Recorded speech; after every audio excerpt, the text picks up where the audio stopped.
encore une fois, nous nous retrouvons à quelques jours de Noël, on avance à grands pas, et on a commencé la semaine dernière à nous approcher de ce mystère de l'incarnation et de considérer avec l'Évangile, cet homme spécial avait une mission, avait aussi une façon de se présenter qui laissait voir, entendre aux autres que Dieu l'habitait. Et non seulement que Dieu l'habitait, mais qu'il se donnait la responsabilité de montrer, d'apprendre, de révéler ce Père qui est le Père de tout le monde. Nous avons tous le même Père. C'est extraordinaire quand Jésus nous apprend ça. Il est en train de nous partager le fond de son être, le fond de sa divinité. Quand j'avais 12-13 ans, je me souviens qu'au collège, on avait commencé à apprendre un poème d'Henri Guéon. « Je me hâte, je prépare, car nous entrons en avant. Je me hâte, je prépare le trousseau de mon enfant. » C'est Marie qui parle. Les Juifs, Joseph a taillé du hêtre pour lui faire une couchette de bois. Les Juifs tailleront du hêtre pour lui dresser une croix. C'est pour dire au fond que là, on va mettre l'accent un petit peu sur la grandeur de ce qui se passe quand Marie est vue par l'Église comme Mère de Dieu. Ce chant qu'on connaît beaucoup, qui a été chanté par John Littleton il y a longtemps, mais aussi à l'occasion de l'Avent, aux fêtes mariales. Réjouis-toi, Marie, tout aimée de Dieu. Réjouis-toi, Mère de Dieu. Marie, le Seigneur est toujours avec toi. Mère, femme comblée entre toutes les femmes. Réjouis-toi, Marie, tout aimée de Dieu. Réjouis-toi, Mère de Dieu. Marie, ton enfant est le Fils bien-aimé. Mère, Dieu t'a choisi, porte-lui nos prières. Réjouis-toi, Marie, tout aimée de Dieu. Réjouis-toi, Mère de Dieu. Marie, par Jésus, obtiens-nous le pardon.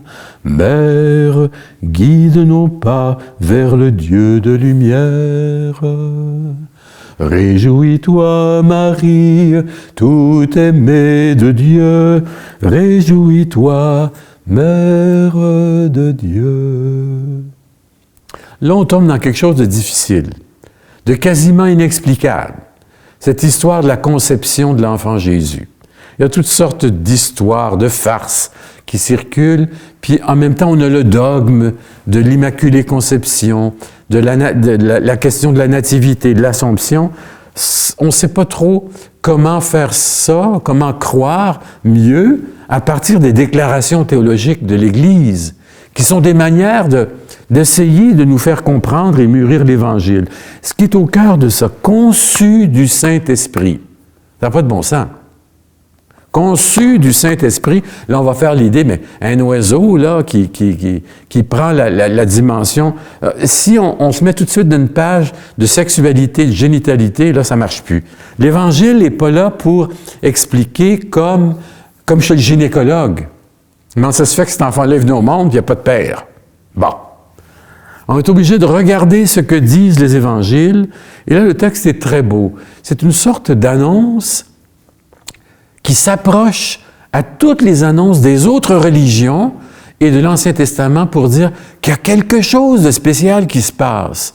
Cette naissance-là, on ne peut pas se l'expliquer entièrement. Vous connaissez le texte. Les Évangiles, à partir de la résurrection, vont insister sur le fait que Jésus est le Messie de Dieu, le Christ de Dieu, dès ses origines, depuis sa naissance. Dès sa naissance, on le fait apparaître comme Dieu avec nous. C'est son nom. Emmanuel. Dieu sauve. Alors, le problème, c'est pas d'essayer d'expliquer la conception, comment ça s'est fait. C'est pas ça l'intention du texte.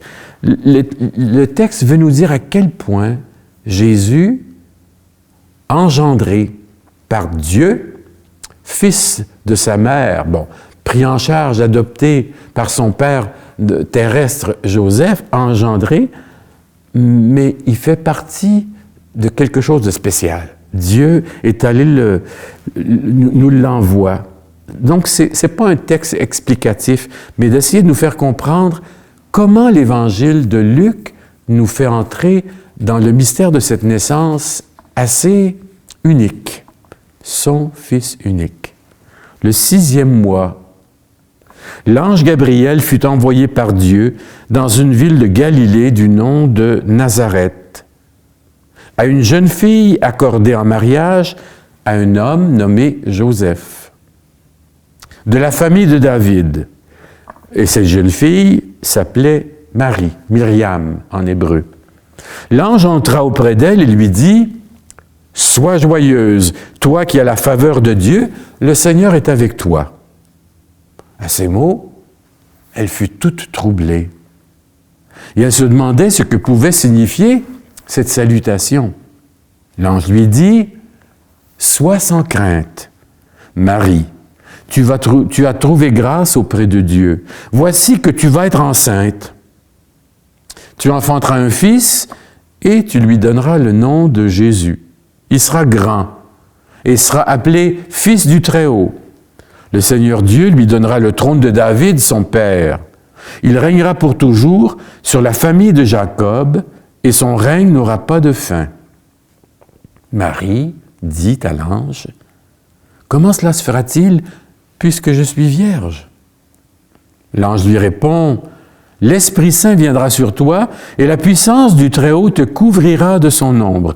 C'est pourquoi celui qui va naître sera saint et sera appelé Fils de Dieu. Et voici que Élisabeth, ta parente, est elle aussi enceinte d'un fils dans sa vieillesse. Et elle en est à son 6e mois, elle qu'on appelait la stérile, car rien n'est impossible à Dieu. Marie dit alors, « Je suis la servante du Seigneur, que tout se passe pour moi comme tu l'as dit. » Et l'ange la quitta. On a déjà parlé dans une des haltes spirituelles de cet évangile. Là, on le regarde avec la perspective de Noël. Vous êtes devant un évangile, une bonne nouvelle qui est une page de théologie. C'est pas une page d'histoire, c'est pas une chronique gynécologique. Tout de suite, on met ça de côté. Vous allez dire, qu'est-ce que c'est d'abord? On regarde ce qui se passe, la dynamique. Il y a des acteurs. Qui sont les acteurs? Un couple, Marie, Joseph. Un couple qui est promis en mariage à une jeune fille vierge, Marie. Elle a un nom. Son conjoint est promis, non seulement promis, mais descendant d'une lignée, la race de David. L'identité d'un homme ou d'une femme, surtout d'un homme parce que c'était une société très masculine, ça ne se posait pas par la famille, mais ta dépendance au clan. Tu étais quelqu'un quand tu étais rattaché à un clan. C'est pour ça que vous allez entendre, Marie a-tu eu d'autres enfants? Jésus avait des frères, des sœurs. Ça, c'est une question qui est sortie plus loin après. Joseph est de la famille de David. 3e acteur, un ange, changer le mot par euangelon, évangile. C'est ça le mot en grec, un ange, c'est un messager. Un messager de Dieu, c'est Dieu. L'expérience de Dieu qui traverse la vie de cette femme. Il s'agit donc d'un mariage légal, même s'ils n'ont pas vécu ensemble. C'est-à-dire que, étant fiancés, selon la loi hébraïque, c'est comme s'ils étaient mariés. C'est tellement vrai que si fiancés et ils n'ont pas vécu ensemble et que le mari, le futur conjoint meurt, la jeune femme est considérée comme veuve. Voyez-vous comment ça marche, ça? C'est toute la dimension. Le droit matrimonial de l'époque faisait que on était promis, donc on était comme les mariages arrangés, comme on a encore dans certaines castes aux Indes, par exemple. Alors, les enfants étaient souvent mariés par les parents, c'est-à-dire promis, dès 6 ou 7 ans. C'est quelque chose. Parce que les clans vivaient ensemble, c'était comme assurer la survie du clan ou d'une tribu en Israël. Mais pas question de vivre ensemble avant l'entrée officielle de la jeune fille dans la maison du mari. C'est ce qui ne s'est pas fait. Marie, elle devait être dans sa maison familiale. elle devait être là où elle habitait, où elle servait. Souvenez-vous, on disait à un moment donné qu'elle avait servi comme enfant de chœur au temple. C'est-à-dire que ses parents l'avaient présentée au temple et elle pouvait faire le service, comme on mettait les enfants au service. Mais la fiancée promise était déjà une épouse, c'est-à-dire elle avait la valeur juridique de l'épouse d'une union reconnue. C'est important, ça, de dire ça, parce qu'autrement, on frôle trop le miracle. Alors, si, comme je disais, le fiancé mourait, il fallait que la famille prenne la veuve en charge. Et toute infidélité de la fiancée, si elle couchait avec un autre, c'était déjà l'adultère. Alors, c'était toute une loi hébraïque de Moïse intriquée. Bon, qu'est-ce qui se passe? Elle est chez elle. Le messager, l'ange, l'intermédiaire, entre chez elle. Ça veut dire que Dieu, l'expérience de Dieu entre chez elle, en elle. Pas rien que sa maison, mais en elle, dans sa vie, dans toute son existence d'une fille d'Israël. C'est une bonne croyante. Elle aussi allait à la synagogue le samedi. Shabbat. Elle aussi avait appris à prier les psaumes. Elle aussi avait sûrement reçu ce qu'on appelait la rythmo-catéchèse. On apprenait aux enfants à se servir de leur corps pour accompagner les paroles de la Torah. Donc, c'est toute sa personne qui est associée à l'événement qui est en train de se passer. Salutation. Partout dans la Bible, une salutation spéciale qui annonce quelque chose. Ici, c'est « t'es choisi ».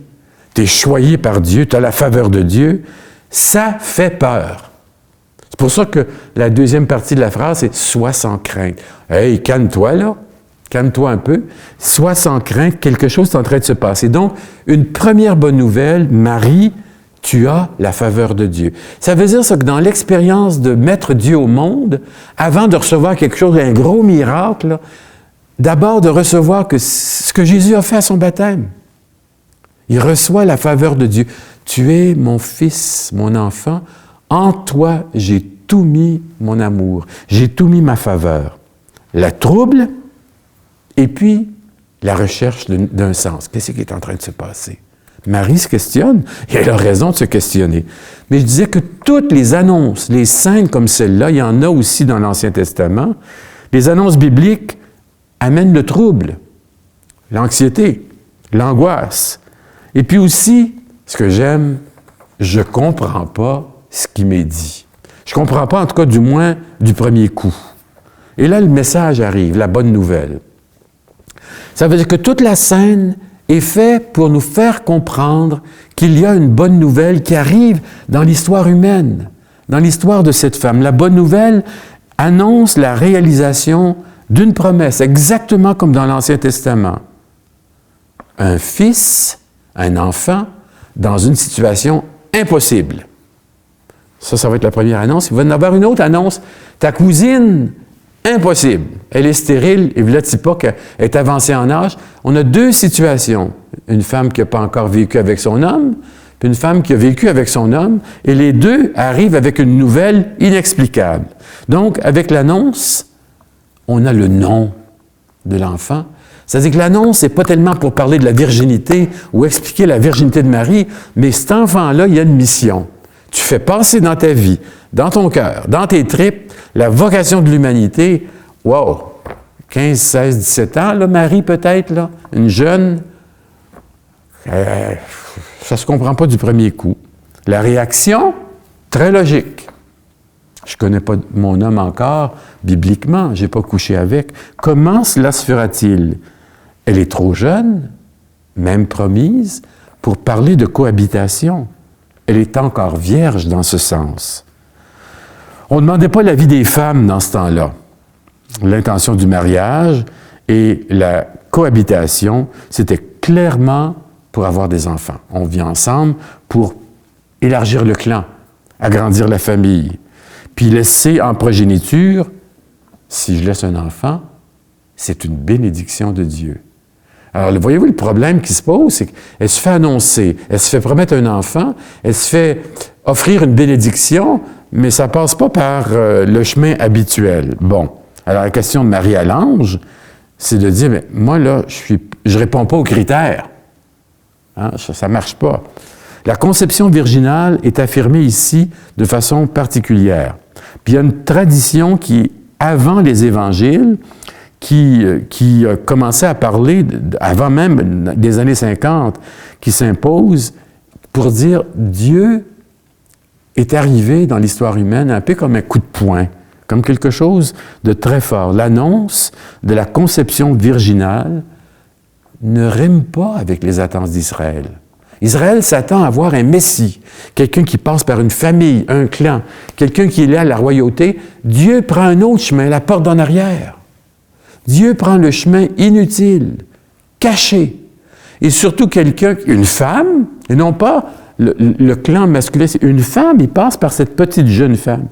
Nulle part est-ce qu'il est dit que le Messie doit naître d'une vierge, en Isaïe, mais d'une femme. Fait que là, on commence à faire un petit peu des raccords. Dans l'Ancien Testament, la virginité n'est pas considérée comme une valeur, ni comme quelque chose de désiré. Ce qui est considéré, c'est d'avoir des enfants. C'est pas tellement la virginité de Marie, arrive là à contre-courant. Et à travers les évangiles, c'est toute l'Église, dans tous les credos, qui se met à croire en cette arrivée à travers une vierge. Bon. L'explication de ça, c'est pas facile. J'ai de la misère, moi-même, à mettre ça en mots. L'explication est la réponse de Marie. La première réponse à laquelle il faut croire, c'est celle que l'ange donne. La réalisation de la promesse que Gabriel vient de faire à Marie, c'est l'affaire de Dieu. Bon, ça n'en dit pas plus, ça. Luc n'explique pas l'inexplicable. Il veut reconnaître l'action de Dieu et de l'Esprit dans une situation imprévue. L'Esprit va te couvrir de son ombre. C'est-à-dire, toute la réalité de Dieu va s'emparer de toi et un nouveau signe est donné pour que tu puisses y croire. Il y a aussi un nouveau signe qui est celui de ta cousine, une autre naissance par une femme stérile. Dans le fond, c'est comme si on était en train de dire « Jésus n'a pas été conçu par un homme ». Bon, c'est là qu'on est appelé à entrer par croire. Ça pose toute la question, Marie, elle se met généreusement au service de cette promesse. Et elle répond comme elle a fait quand elle servait au temple, « Je suis la servante de Dieu. Fais donc ce que tu dis. » C'est comme si Marie faisait un acte de foi tellement grand que toute la vieille alliance, l'Ancien Testament, passait par sa petite personne. Ça, là, comme on dit en anglais, elle était bien willing, elle était bien consentante, mais elle a découvert petit à petit, elle aussi, l'importance de sa décision. Quand Luc va dire, elle gardait tous ces événements et les gardait dans son cœur, elle les méditait, ça veut dire qu'elle n'a pas compris tout d'un coup, elle aussi. Elle cherchait, il faut l'imaginer, là, jusqu'au pied de la croix, quand elle suit son fils dans la Passion, elle cherche encore. C'est encore la mère de Jésus historique. Et nous, dans notre réflexion théologique, on l'a pris comme mère de Dieu. C'est arrivé après les conciles. Est-ce que Marie a eu d'autres enfants après Jésus? Je ne dis pas que c'est une fausse question, mais les évangiles n'en parlent pas. Le but des évangiles, c'est pas de faire l'histoire. Est-ce qu'elle a eu d'autres enfants? On ne sait pas. On mentionne par ailleurs les frères et les sœurs, ils sont là, dehors, ils t'appellent au fond, dans un autre ordre. C'est peut-être les enfants de Joseph. Est-ce que Joseph, si on le présente dans la crèche comme un vieillard, peut-être que c'est un contracteur menuisier qui était à peu près à peine un jeune adulte. Il faut que vous pensiez, là, pourquoi Jésus commence à se promener entre 30 et 33 ans? C'est que tu n'es pas un homme tant que tu n'es pas rendu à cet âge-là. Quand tu es rendu à la trentaine, tu es vraiment un homme, tu lis la Torah en public, tu as un métier, tu as une carrière, tu as commencé à avoir des enfants. On vivait moins vieux dans ce temps-là. Alors, on sent là qu'on peut dire, peut-être que Joseph est un petit peu plus âgé que Marie, il a eu d'autres enfants. Est-ce que c'est les membres les plus proches de la parenté? Souvenez-vous, je disais, quelqu'un est identifié par son rattachement, son rapport au clan. Alors, ça peut être le clan aussi. Alors, cette question-là, elle est nécessaire, mais elle n'est pas nécessairement immédiate. La page d'Évangile n'est pas faite pour ça. Dieu entre dans l'histoire, dans le corps, la vie, le cœur d'une petite femme. C'est une bonne nouvelle, mais ce n'est pas un chemin prescrit. Ce n'est pas le chemin annoncé par Israël.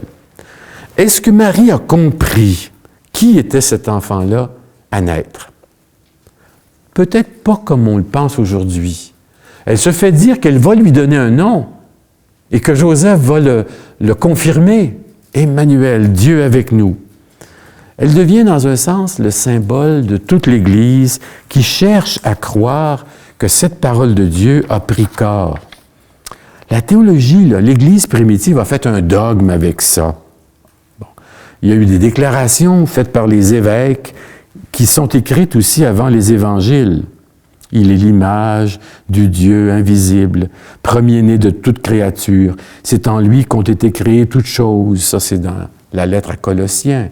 Alors, on a des textes comme ça, puis on essaie de chercher le sens de l'incarnation. Il entre dans une vie corporelle, charnelle. Il descend jusqu'à nous. On a une image ici d'un Dieu invisible qui va nous rendre un peu questionnés, souvent inaccessible, puissant.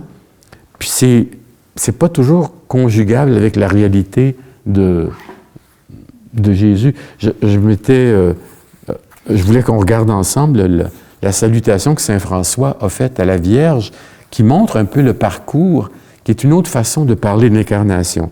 Il en fait une reine. Bon, pour saint François, Marie est une reine. Salut, reine, Dame sainte, Reine, Sainte Mère de Dieu, vous êtes la Vierge devenue Église, choisie par le très saint Père du ciel, consacrée par lui-même comme un temple, avec son Fils bien-aimé et l'Esprit Paraclet. Vous en qui fut et demeure toute la grâce et tout bien. Et regardez ce qu'il dit à Marie. Salut, palais de Dieu. Salut, tabernacle de Dieu. Salut, maison de Dieu. Salut, vêtements de Dieu. Salut, servante de Dieu. Salut, mère de Dieu. Qu'est-ce qu'il fait, François? Il prend le chemin de la descente. Ce qu'il y a de plus sacré. Tu es juché là-haut, dans le sein du Père. Tu es là, promise de toute éternité, comme nous, on l'est d'ailleurs. Salut, tabernacle. Salut, l'endroit où on dépose les restes sacrés. Salut, sa maison, l'habitation. Salut, la servante. Le titre qu'elle s'est donné elle-même quand elle a répondu à l'ange, et salue sa mère. Il y a quelque chose d'important. Je ne voudrais pas passer du temps avec l'explication, je ne serais pas capable, du dogme de l'Immaculée Conception. Quand on détache ce dogme-là, elle a été préservée de tout péché pour assurer l'arrivée dans le monde de son Fils. Péché originel. Bon, on va s'entendre là-dessus, là. Comment est-ce qu'un petit bébé qui vient au monde est marqué par un péché originel?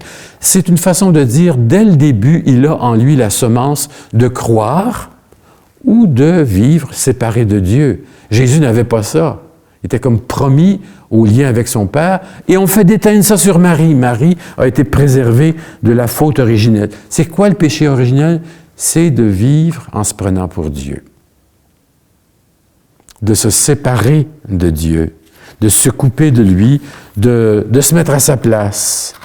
Alors, quand on parle des évangiles, pour essayer de comprendre c'est quoi le dogme de l'Immaculée Conception et de l'Assomption, on est obligé de retourner à cette page-là de Saint Luc, puis dire Jésus est né d'une vierge et c'est l'action de Dieu.